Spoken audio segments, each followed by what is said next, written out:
What's up, YT family? It's your girl Charm, and I know I'm looking kind of crazy right now, but I'm headed out the door. I was about to go ahead and install my hair, and I decided to show you guys my no glue, no tape method that I'm using for my closure. Now, there's quite a few tutorials on YouTube showing you guys how to do this. I know Jazzy Jujubee has one up.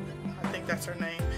And Pretty Girl Angie is the one that I watched to learn how to do this. So I'll leave the link to her video below. So basically, this is my closure. Okay, it's already bleached. I have a video up showing you guys how I bleached this. I'll leave the link below. And what you're looking at is the elastic band method.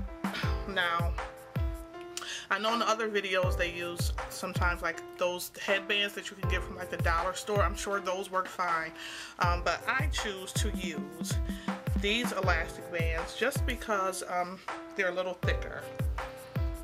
And this is what they look like.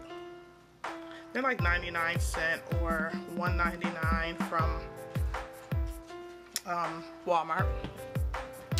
And I tweaked the method a little bit, as you can tell. I have 3 bands here.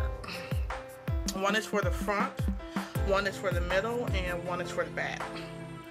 And what I basically do, I'll just show you this. It's a little short because I've already cut it. This is what I have left. But basically, I take the band, stretch it a little, and measure from here to here where the closure will be.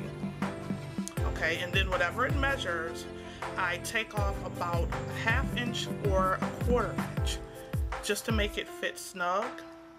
And then I go ahead and sew it onto my closure. Where's the front? Okay, to the closure here is where the first band is. Now I know that looks a little thin. That's because I took this band and I cut it right down the middle, because you just don't want a big bulky piece, you know, in the front. Okay, so now once I sewed that on here, that means I have my front piece of my closure that's laying completely flush with my head, and now we need some security for the middle. So what I basically did was, now I sewed a middle piece. Okay, here. That's the middle of the closure. This is the middle piece. Now the middle piece I left thick, just for some extra security, you know. Did the same thing, measured from here to here along the middle, and then cut my band. Cut a little bit short so it can actually fit snug. Now we have the front lying flush, we have the middle, we need a little something for the back. This is my opinion. So I used the other half from the band that I cut from the front, and I added that to the back. So now we have 3 pieces. Our front piece, which is thin, our middle piece, just a little thicker, and the final piece for the back, which is again thin. Okay, now this is not exactly how I learned how to do it from the video I watched, but this is how I decided to do it, and I wanted to share it with you guys. Okay, so now how am I going to put this on? Let me show you. I'm going to take all 3 pieces, 3 bands just like this. Okay, this is the front of my closure here. I'm going to take all 3 pieces, hold them like this, and put them on just like a headband. Let me show you my braiding pattern.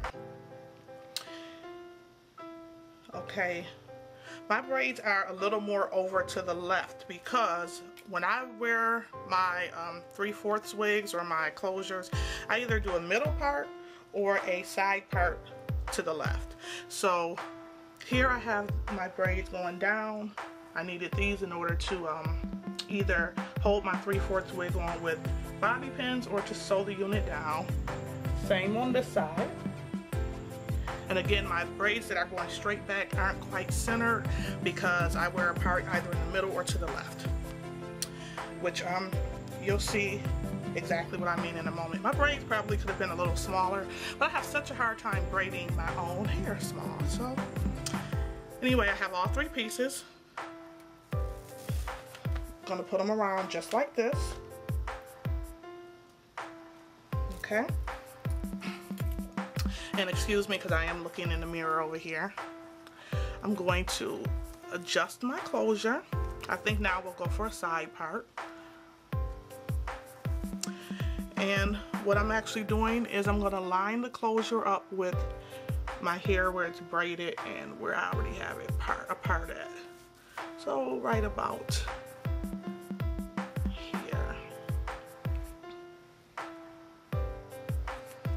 If you see under the side, actually my braids are holding the bands in place. Here is my front band to lie the closure down flat in the front.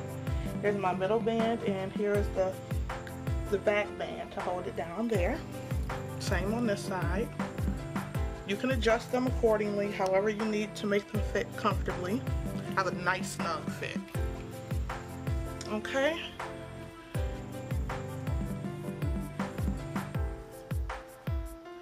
And what you have is basically a seamless closure. Now, normally I would have a little bit of my own hair out, just a little around the perimeter, but these are fresh braids and they're pretty tight. I don't know who braids their own hair tight, but I did. And but as I brush a little bit, like little hairs or baby hairs will come out and it'll blend beautifully. Okay, I gotta flat iron this and get it together, but I'm headed out the door, so I'm making this video kind of quick. This is the 3/4 wig that I'm going to install. Well, not really install because I have combs sewed in. I'm just gonna sew and I have a comb in the back too. There's a million tutorials on how to make a 3/4 wig up on YouTube, but of course mine is the best. So I'll leave a tutorial below showing you how I make my 3/4 wigs. And this is simple. I'm just gonna go ahead and lift the closure up and stick the combs in, and we're gonna be good to go. I know I'm forgetting something because I'm speeding through this video. I have to go and have a cocktail, relax with my friends, you know. So just hit me below if you have any questions. By all means, feel free to do that. Don't forget, if you enjoyed this, thumbs me up. I did speed through it, so if there's anything that you didn't understand, you can ask me, and I'm good at getting back to people. I love you guys a whole lot. See you in the next video. Bye.